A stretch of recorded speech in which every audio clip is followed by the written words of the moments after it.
Sa 21 taon na pagsisilbi sa Las Piñas ni Mayor Nene, nagawa niya ang mga bagay na minsan sasabihin ng iba na imposible.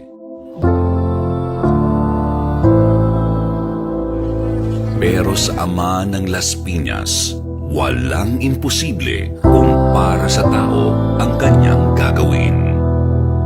Kaya naman, patuloy pa rin ang legasiya ni Mayor Vergel Nene Aguilar. Legasiyang matatawag na pamana ng isang ama sa susunod na henerasyon. Tuloy-tuloy lang po ang pag-aasenso.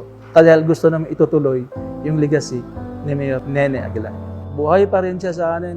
And I can only hope to continue your legacy and live in honor of your name. And that is enough to keep me going. Whatever is left of the farm, better and even go to heights, and whatever he has really dreamed of, I can continue for him, so I can carry the torch for him.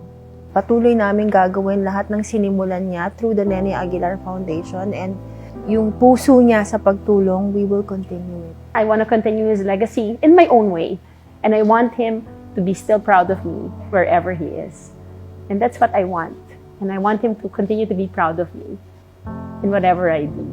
It has never changed. I will still continue to do, yun pa rin, magpatuloy namin na simulan niya. Gaganda namin lalo mga proyekto para makatulong sa mas maraming tao. Maraming salamat po, Mayor Nene. Maraming salamat po, Mayor Nene Aguilar. Maraming salamat po, Mayor Nene Aguilar. Mahal na mahal po namin kayo. Hindi po namin kayo malilimutan.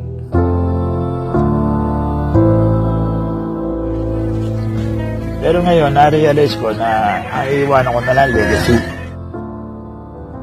Sabi sa akin, hindi ba argabyado ka noon? Sabi nila, kailangan tumulong ka sa kapwa mo.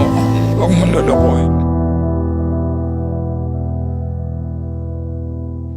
I miss him and that I love him and that I hope he's happy.